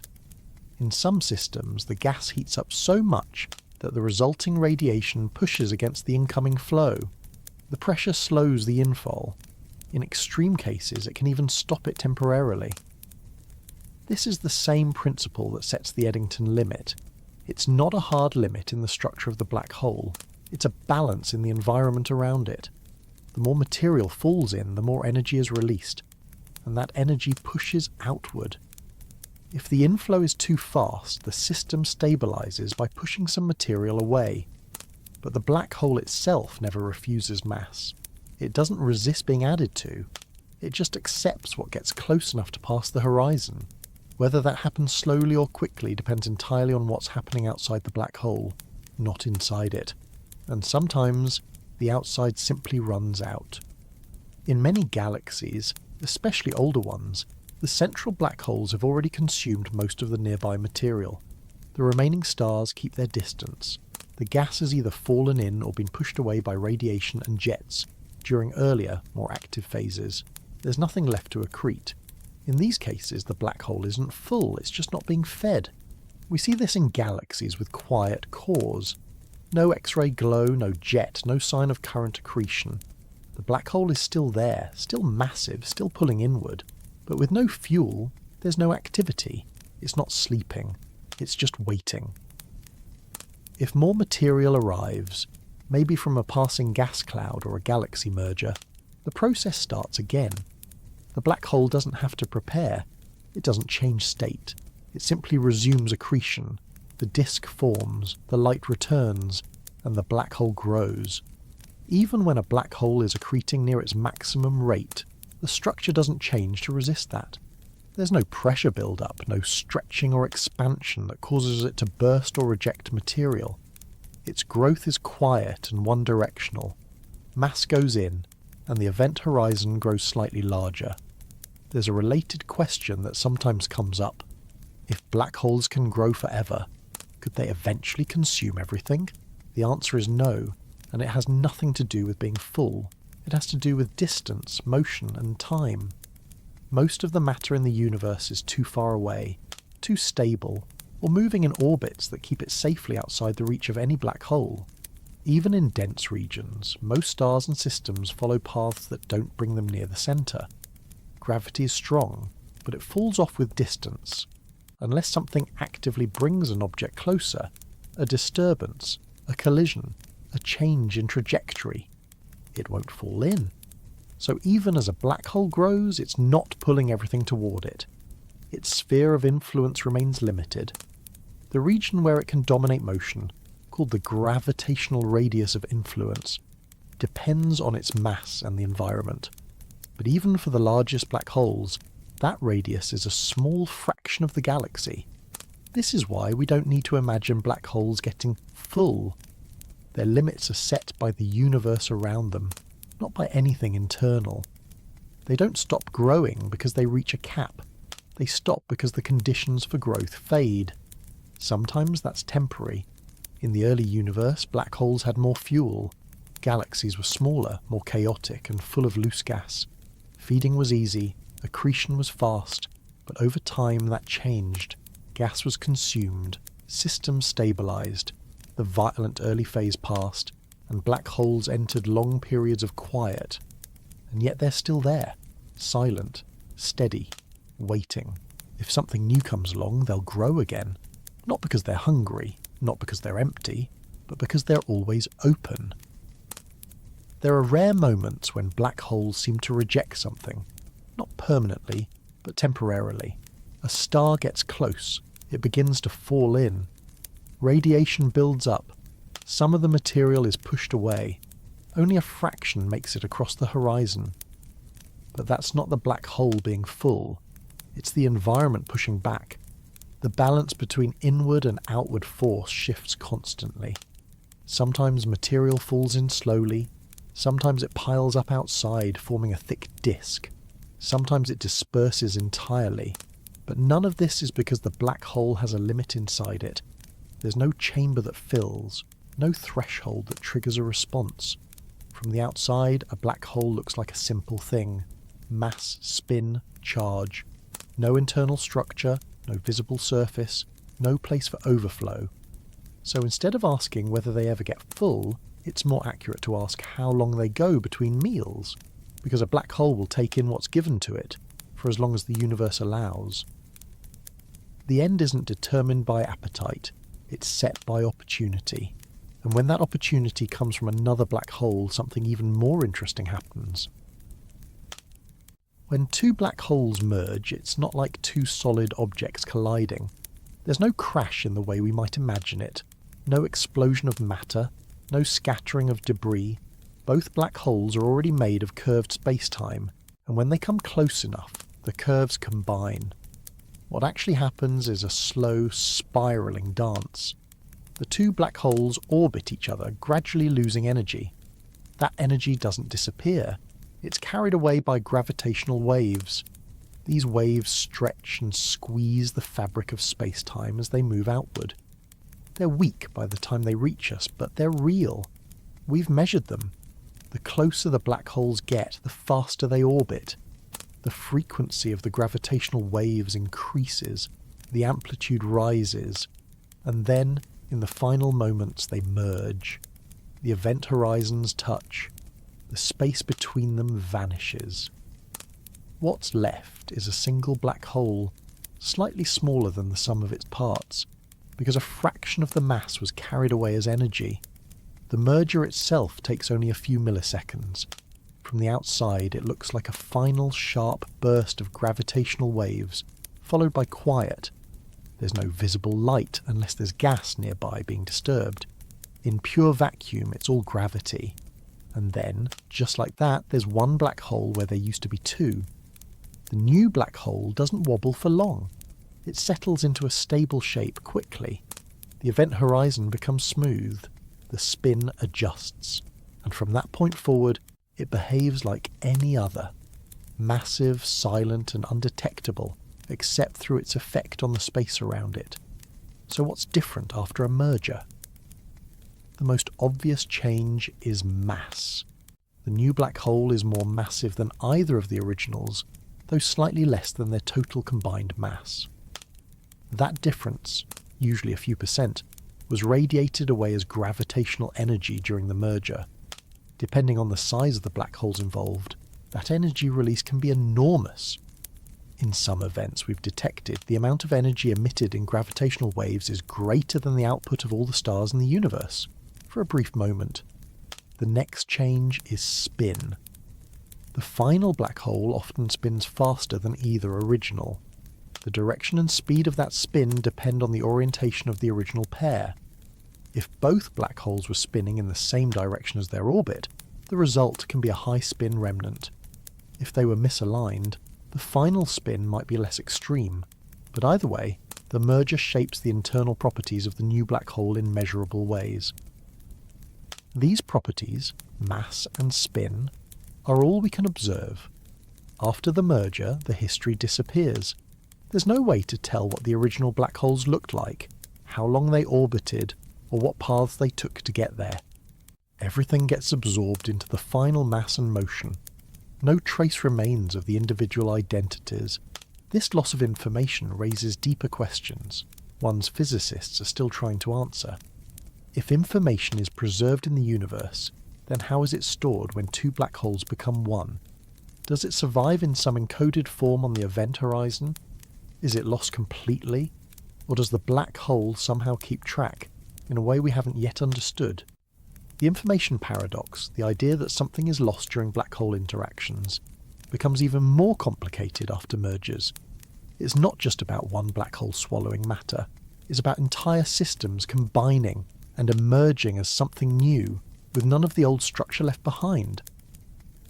But setting those theoretical questions aside, what we can say is this. After a merger, the universe is changed. A heavier black hole now exists.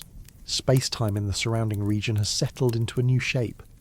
And somewhere far away, a gravitational wave has passed through, stretching distances briefly before fading forever. Sometimes the newly merged black hole stays where it is, especially if the merger happened at the centre of a galaxy. But in other cases, the merger imparts a kick, an actual motion. The final black hole may be pushed in one direction due to the asymmetric release of energy.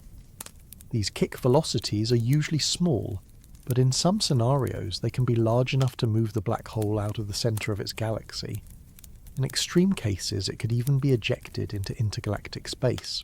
We've looked for signs of these recoiling black holes, objects moving alone, outside the usual centres. Some candidates have been found, but they're rare. Most merged black holes remain where the conditions were right to form them in the first place. And while we've observed many individual merger events through gravitational wave detectors, the long-term fate of these post-merger black holes remains quiet. They continue on. They wait for new material, they orbit silently in space, and in time they may merge again, with another black hole, if conditions allow.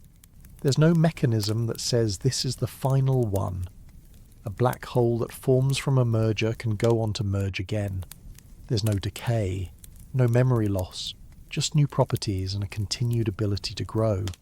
So what happens after they merge? They stabilise, they persist, and they continue to curve space around them. The image of a black hole swallowing everything, stars, galaxies, eventually the entire universe, feels dramatic, maybe even a little terrifying. It taps into something instinctive, the fear of being pulled in, of being erased.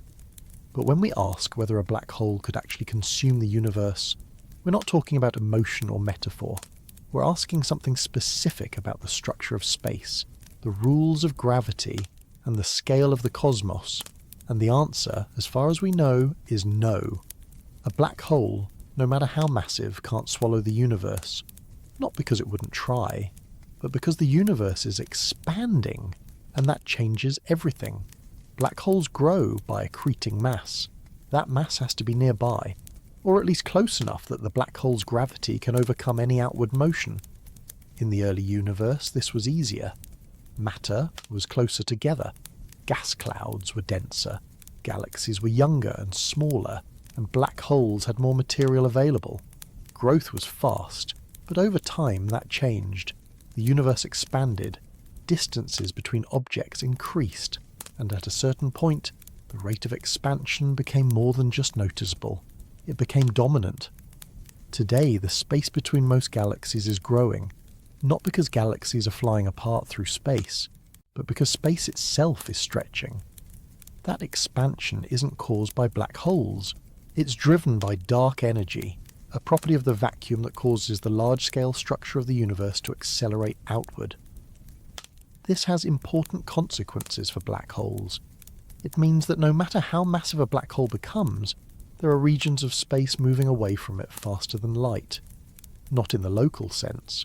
Nothing breaks the speed of a light in its own frame, but in the sense that the space between them is expanding so fast that light, or gravity, or anything else can't cross the gap. That's the cosmic horizon. Beyond that point, objects are receding too quickly for any influence to reach them. They're permanently out of contact, so even if a black hole could, in principle, pull in everything it could reach, there's a hard limit. The expansion of space wins beyond a certain scale. It's not that the black hole becomes weaker. It's that the universe grows faster than gravity can keep up with. That's why we say a black hole can't swallow the universe, not because the black hole lacks strength, but because the universe isn't standing still. The game board is moving, and even within galaxies there are boundaries. A supermassive black hole at the centre of a galaxy can influence stars for tens of light years. It can affect the orbits, pull in gas, and occasionally consume something large. But most of the stars in the galaxy are too far away. They orbit slowly, safely. They're gravitationally bound to the galaxy, not to the black hole itself. And unless something disturbs their path, a collision, a slingshot interaction, a tidal shift, they won't fall in. Multiply that by billions of galaxies, each with their own black holes, and the picture becomes clear. Yes, black holes can grow, but no, they're not vacuuming up the universe. Their reach is limited, their influence is local. There's also the issue of time. Even if a black hole had infinite time to grow, the expansion of the universe would keep placing more of the cosmos out of reach. The gap between objects isn't closing, it's widening, and the rate of that widening is accelerating. Eventually, in the far future, every galaxy beyond our local group will recede past the cosmic horizon. We won't be able to see them anymore. No telescope, no signal, no particle from those regions will ever reach us again. The black holes in those galaxies will be isolated, not because they've swallowed everything, but because the universe has pulled everything else away. Even within the local group, black holes will eventually run out of fuel. Stars will burn out, gas will disperse, mergers will become rare, and black holes will stop growing, not because they're full, but because they're alone. The future is cold and long. Black holes, over trillions of years, will remain as some of the last structures still intact. But they'll be quiet. No feeding, no merging, just slow evaporation through a process called Hawking radiation, a tiny release of energy at the edge of the event horizon. Too small to detect now, but over unimaginable timescales, it's enough to make even black holes disappear.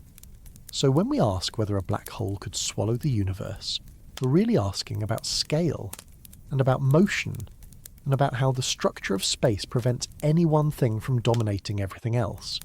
Black holes are powerful, but they're part of the universe.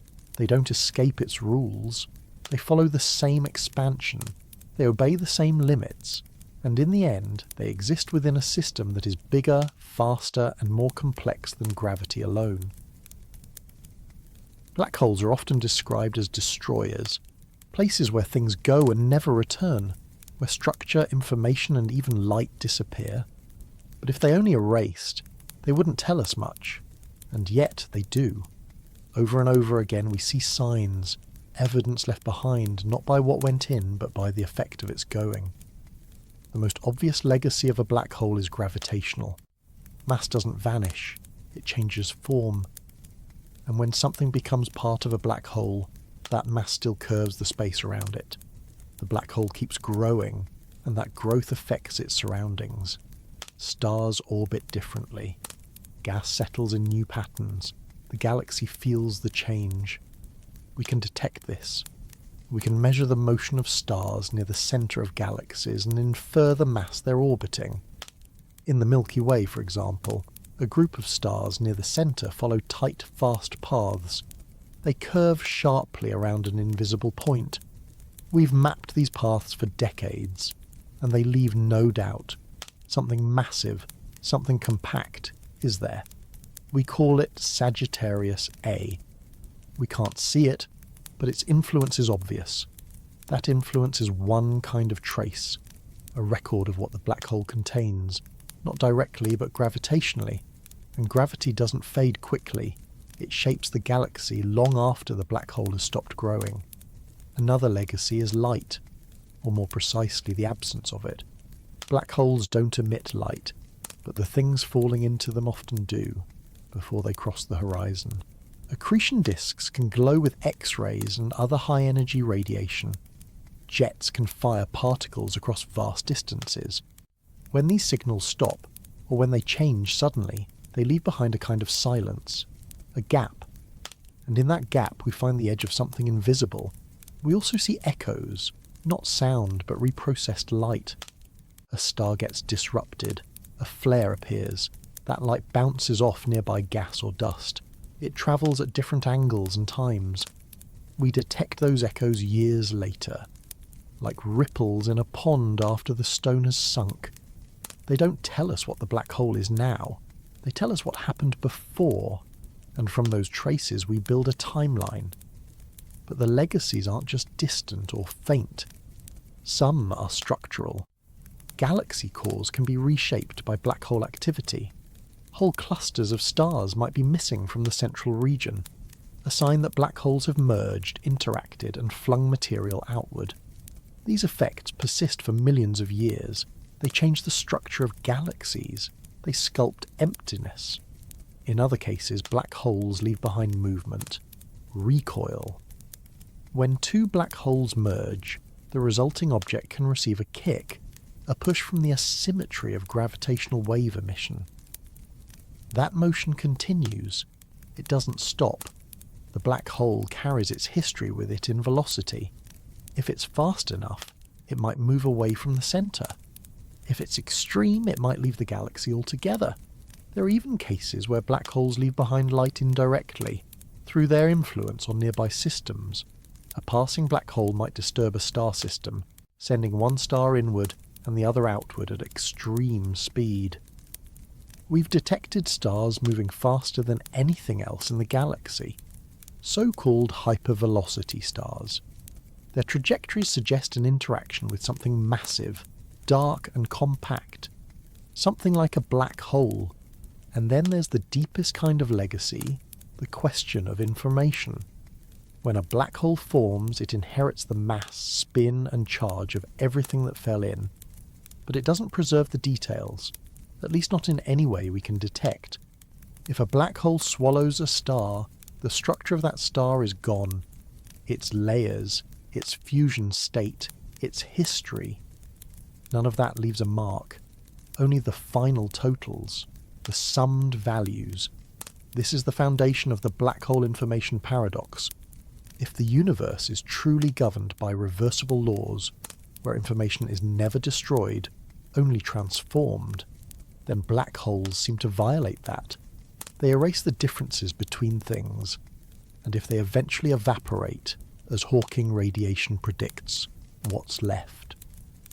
The radiation carries away energy, yes. But does it carry away information? Or is it random? Do the quantum fluctuations at the event horizon somehow encode the history of everything that's fallen in? Or is the information truly lost? No one knows yet. The best minds in physics are still debating it. And until we have a working theory of quantum gravity, one that combines general relativity and quantum mechanics, we probably won't know for sure. But in the meantime, black holes leave behind other kinds of evidence. Movements, emissions, shadows, silence. Each one is a record of what happened. Not a full account, but enough to trace the shape of events. They don't leave behind ruins. There are no remnants, no debris, no burned out cores. Just curves in space, twists in motion, patterns in radiation, all of them signs of something dense, something invisible, something permanent. And perhaps the most lasting thing they leave behind is the question itself, a constant challenge to our understanding, a reminder that even in a universe ruled by consistent laws, there are still places we can't see into, still processes we can't fully trace, still consequences we haven't fully mapped. In that way, black holes leave behind more than absence. They leave a frontier, and the farther we look, the more of them we find. If black holes grow by swallowing matter, and if they don't get full in the traditional sense, then is there anything, anywhere, that actually puts a stop to them? Some hard boundary, not based on distance or supply, but written into the rules themselves. A true physical limit. It's a reasonable question. Everything else in the universe seems to have thresholds. Stars collapse when they get too heavy. Atoms break apart above certain energies. Even light is subject to maximum speeds and behaviour changes at small scales. So where's the line for black holes? One possible answer is there isn't one, not a strict universal ceiling. General relativity, the theory that describes how black holes form and behave, places no upper bound on how massive a black hole can become. The more mass it contains, the larger the event horizon, the stronger the gravity, the deeper the well, and the rules hold, even at extreme scales. But there's a difference between what's mathematically allowed and what the universe actually does. Just because no rule says stop here doesn't mean it happens freely in practice. We've observed black holes in many mass ranges. Stellar mass black holes formed by collapsing stars typically fall between about 3 and 50 times the mass of the Sun. Supermassive black holes found at the centres of galaxies can reach millions or billions of solar masses, and in between we've begun to find evidence of intermediate mass black holes. The missing link. Still rare, still under study.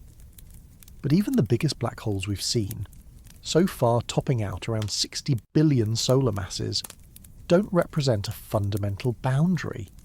They're just the largest ones nature has had time and material to build. Could larger ones exist?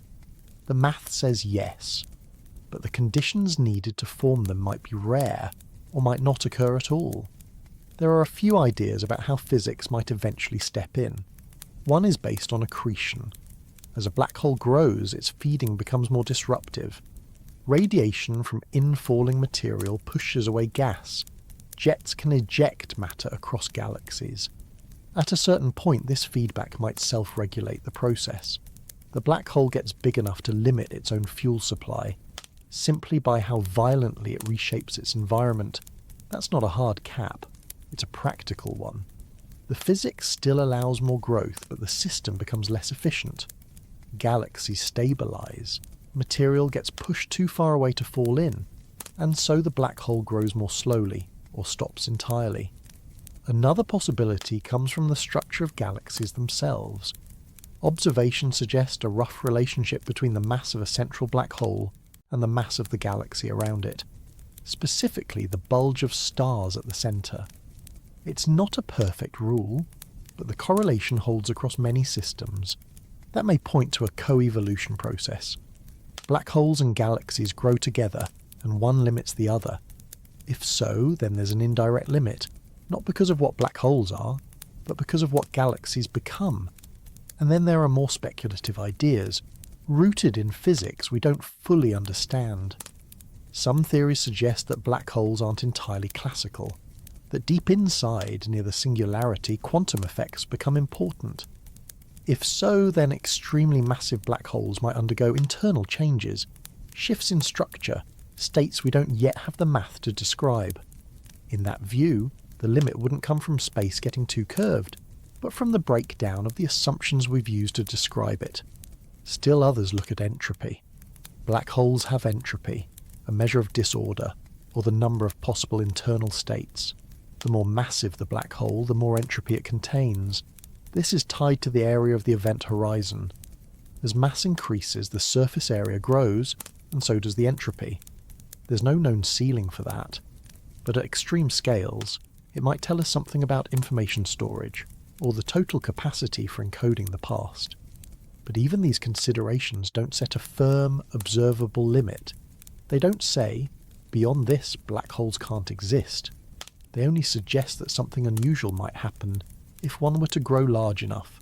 And yet, nothing we know stops them in principle. There's no physical law that blocks a black hole from being 100 billion solar masses, or more. The only constraints come from the environment, the material available, the time it takes, the expansion of the universe. Eventually, over cosmic time, even the largest black holes will stop growing. Not because of a physics barrier, but because the universe changes. Galaxies separate. Fuel runs out. The conditions that allowed black holes to grow no longer exist. And much further out, far beyond any practical scale, Hawking radiation becomes important. This is a quantum process, slow beyond comprehension, in which black holes emit tiny amounts of radiation and gradually lose mass. For small black holes it's negligible. For large ones, it's even slower. A black hole with the mass of our Sun would take something like 1067 years to evaporate. A supermassive black hole? Multiply that again and again. But eventually even these would fade. So maybe that's the true limit. Not mass, not size, but time. Black holes aren't infinite, they're just long-lasting. Long enough to feel eternal. But they still exist within a universe that changes. And whatever they become in the distant future, whether they fade slowly, shift into new states, or reveal physics we haven't yet written down, their behaviour now suggests that if there is a limit, we haven't found it. Not yet.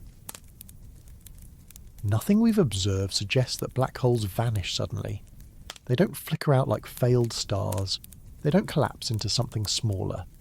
In every case we've studied, black holes are persistent, stable, long-lived, and remarkably quiet once their growth slows. But the question remains, do they disappear? Do they ever stop being black holes? The answer is yes, at least in theory, but not in any way that happens quickly. In the 1970s, Stephen Hawking proposed that black holes aren't perfectly black, that they radiate just a little because of quantum effects near the event horizon. This idea, now called Hawking radiation, suggests that black holes slowly lose mass over time. Not through accretion, not from anything falling in, but from energy leaking out. It's a strange idea, and not an intuitive one. It doesn't come from gravity or heat or pressure. It comes from the way empty space behaves near intense gravitational fields. In quantum theory, space isn't empty. It's full of fluctuations. Particle-antiparticle pairs appear and disappear constantly, normally cancelling each other out.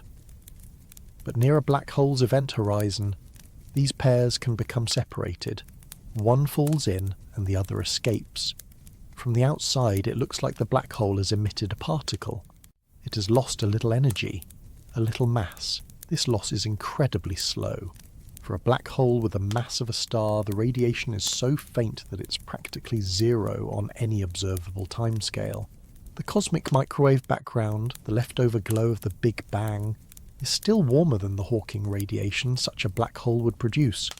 So instead of radiating away, the black hole absorbs more heat than it emits.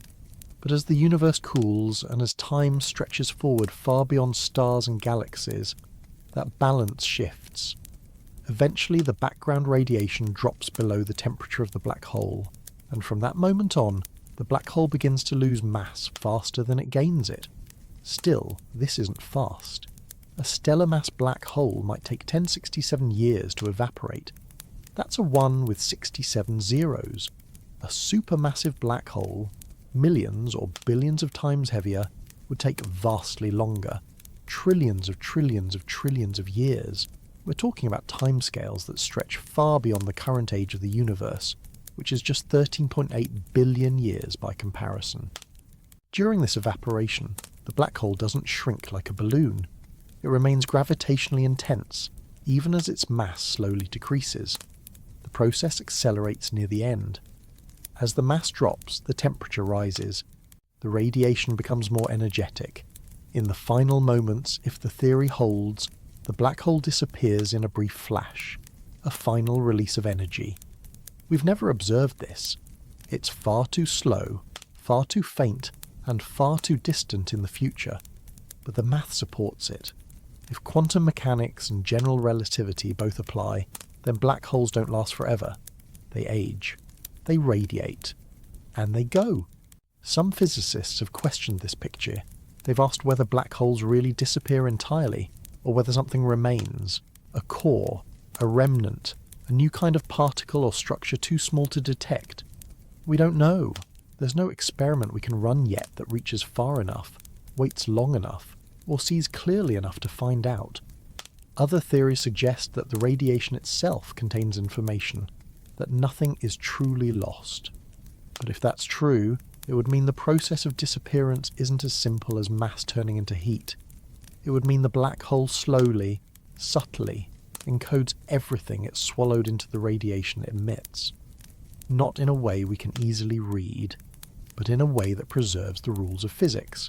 That's still an open question. For now, the best we can say is this. Black holes do seem to disappear, eventually. Not by collapsing or being destroyed, but by releasing their energy bit by bit until nothing is left. And even that nothing might be more complicated than we think. But that evaporation doesn't affect the universe around them in any meaningful way. It's too slow, too subtle. It doesn't blow things apart, it doesn't reshape galaxies. It just marks the quiet, final phase of something that once was the densest object in space. Until that happens, though, they remain. Dark, heavy, silent. And if you were to look at one today or 1 billion years from now, it would seem unchanged. The event horizon of a black hole isn't a wall. There's no visible boundary, no signpost or transition. If you were falling in, you wouldn't feel it. You'd pass the horizon just like any other point in space, silently, without friction, without any signal that something irreversible had just happened. But from that moment on, your trajectory would be fixed. There'd be no way back. That's what makes black holes different from anything else in the universe. The event horizon isn't just a region of strong gravity, it's a boundary in space-time where the direction of travel changes. Inside the horizon, all possible paths lead inward. No force, no signal, no action can send anything back out. Even light, which normally outruns everything, can't escape. So once you cross that line, you're committed. But committed to what exactly? It depends on the size of the black hole. In a stellar mass black hole, the kind formed from the collapse of a star, tidal forces increase sharply near the horizon. Gravity at your feet would be significantly stronger than gravity at your head. You'd be stretched, pulled lengthwise, compressed from the sides. This process has a technical name, but it's often called spaghettification, and it happens fast. Long before you reach the singularity at the centre, you'd be torn apart. But in a supermassive black hole, like the ones at the centres of galaxies, the gradient in gravity near the horizon is gentler. The event horizon is much farther from the singularity, and tidal forces are weaker at that distance. You could cross the horizon without being destroyed right away. In fact, you might not feel anything unusual at all. For a brief moment, maybe even minutes, it would feel like ordinary space. But everything around you would change. You'd stop receiving signals from the outside.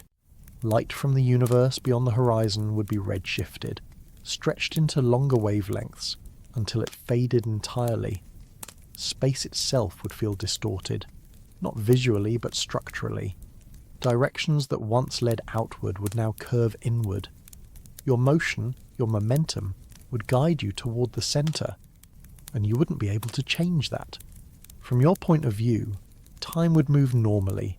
Your thoughts, your heartbeat, your sense of motion, all of it would feel continuous. But from the outside, something very different would be seen. To an external observer, your fall would appear to slow down, you'd dim, stretch, fade. Your final signals would take longer and longer to arrive, until eventually none of them would. Not because they stopped, but because they couldn't escape. Inside the black hole, space and time trade roles in a way. The inward direction becomes a kind of forward in time, not metaphorically but mathematically. The singularity isn't just a point in space, it's a moment in your future, and like all future moments, you can't avoid reaching it. But what you'd experience near that singularity is still unknown. Our equations break there. The curvature of space-time becomes infinite. Distances shrink to zero. Quantum effects take over, but we don't yet have a complete theory that combines them with gravity. Some models suggest that matter is crushed into an infinitely dense point. Others propose a quantum foam, or a remnant, or a bridge to something else. But there's no data, no observation, only theories. If you were conscious, falling in, you might never reach that moment in any meaningful sense. The journey ends before it can be processed. For small black holes, the end comes quickly, violently. For large ones, it might be slower, but no less final. You wouldn't fall through a tunnel, You wouldn't emerge somewhere else. Wormholes, white holes. Those are mathematical ideas, not observed realities. And nothing in our current understanding suggests that falling into a black hole leads to travel through space. It leads to the centre, to the end of space-time. But even in that finality, something remains. Your mass becomes part of the black hole's mass. Your motion, your momentum, your energy, all absorbed. From the outside, none of the details can be recovered. But the influence continues. The black hole grows. Its event horizon expands. The curvature around it deepens slightly, and your presence, though undetectable, changes the shape of space. And perhaps that's the most remarkable part, that even something as destructive as a black hole still obeys the rules. It doesn't erase you arbitrarily. It absorbs you according to laws we can trace. It becomes a new thing, slightly different, slightly larger, and then it continues. From the outside, nothing looks different. The surface is still smooth, no markings, no indication of what went in, but the change is real. It's permanent, and it's measurable, even if only indirectly. So what would it feel like to fall in? It would feel like falling through silence, through distance, through space that no longer includes an exit.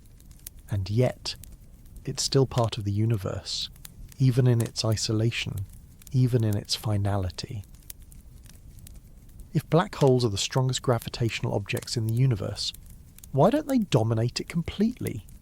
Why isn't everything drawn toward them? Why doesn't every galaxy collapse inward, every star pulled off its path, every orbit lost to that dark centre? The answer starts with distance. Gravity weakens with separation. It's still infinite in reach. It never drops to zero, but it fades quickly. Double the distance, and the pull drops by a factor of 4. Triple it, and it drops by 9. That decay matters, because while black holes are massive, most of the universe is far away from them, and at a distance, even a supermassive black hole starts to look like just another object with mass. Inside galaxies, stars orbit the centre, but they're not falling in. Their motion balances gravity. The same way the Earth doesn't fall into the Sun, it's moving sideways fast enough that it stays in orbit. That same principle applies on much larger scales. Stars orbit the galactic centre, including the black hole, but they're not spiralling inward unless something disturbs them. Most of the time, nothing does. Black holes don't pull any harder than their mass allows. They don't have magical suction. A black hole with the mass of the Sun pulls just as strongly from a distance as the Sun itself did. The difference shows up close in when you get near the event horizon. That's where things change. That's where escape becomes impossible. But at ordinary distances, there's no special pull. Just gravity, following the same rules as always. That's why black holes don't consume everything around them. They don't have the reach. They can't override the structure of orbits, the stability of systems, or the scale of the universe. Galaxies are held together by more than their central black holes. Most of the mass is elsewhere, in stars, in gas, in something we call dark matter. That mass creates its own gravitational field. It shapes rotation curves and structure. The black hole at the centre contributes, but it doesn't rule. It's a part of the system, not its master.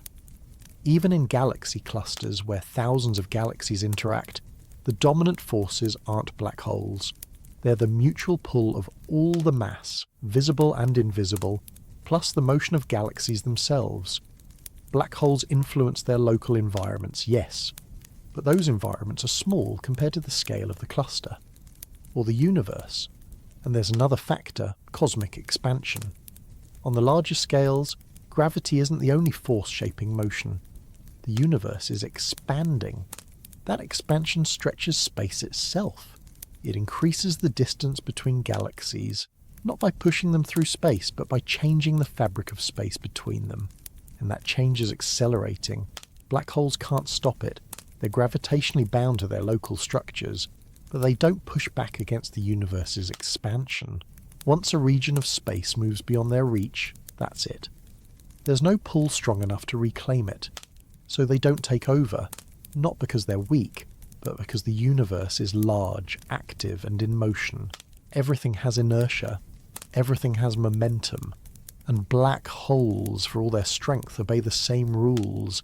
Even within their own galaxies, most black holes spend the majority of their time inactive, not because they're out of power, but because they're out of fuel. There's no endless stream of matter falling in. There are quiet periods, sometimes millions of years long, where nothing approaches the horizon. The black hole waits. Massive, yes, but passive. Occasionally a star drifts close. A gas cloud collapses. A merger brings in new material. The black hole flares, feeds, grows, then it goes quiet again. So when we ask why they don't rule everything, we're really asking why the universe isn't dominated by collapse, why it hasn't all fallen inward. And the answer is, because the universe is balanced. Not perfectly, not forever, but enough. Gravity pulls, but motion resists. Collapse threatens, but orbits persist. Black holes form, grow, merge, but always within a larger context that contains them. They don't expand on their own. They don't spread. They grow when fed, and they rest when not. That's not a flaw. It's what keeps the universe open. So yes, they're powerful. But they're not kings. They're not engines of destruction sweeping the cosmos clean. They're parts of systems, products of collapse, bound by the same physics that made them. There's a question that comes up in the background of all this. A quiet one. Not about what black holes do, but what they mean. Not just how they behave, but whether they tell us something about the shape of the universe itself. Because when you look at what defines a black hole, a boundary beyond which nothing returns, a space where time bends inward, a region where the horizon marks the edge of observation, some of those same ideas seem to echo at the scale of the cosmos. The observable universe has a horizon, a limit to what we can see, not because there's a wall, but because light takes time to travel, and the universe has only been around for a finite amount of time. Beyond a certain distance, there simply hasn't been enough time for light to reach us. That horizon expands as time goes on, but it's always there. A curved boundary set not by gravity, but by history. And the universe, as far as we can tell, is expanding. Not just the contents within it, but space itself. Galaxies are moving apart, not through space, but with space. The farther away something is, the faster it recedes. At some point, far enough out, that recession speed exceeds what light can bridge. Beyond that point, we can't interact. We can't even observe. Not because we lack instruments, but because causality itself has been cut off. This starts to sound familiar. A boundary. A region of no return. A place defined not by contents, but by limits on communication. Of course, the physics is different. The event horizon of a black hole marks a region where gravity has overpowered escape. The cosmic horizon marks a region where expansion has outpaced connection. One curves inward, the other stretches outward, but both represent edges, not physical surfaces, but transitions in what can be known or affected or reached. Some theories have taken this similarity further. They ask whether the entire universe could be described using the same mathematics that describes a black hole. Not in a literal way, not that we're inside one, but that the structure, the energy, the entropy, and even the information content of the universe might follow the same constraints. This leads to concepts like the holographic principle, the idea that the information inside a region of space might be encoded on its boundary. It sounds strange, but it's based on solid mathematical foundations.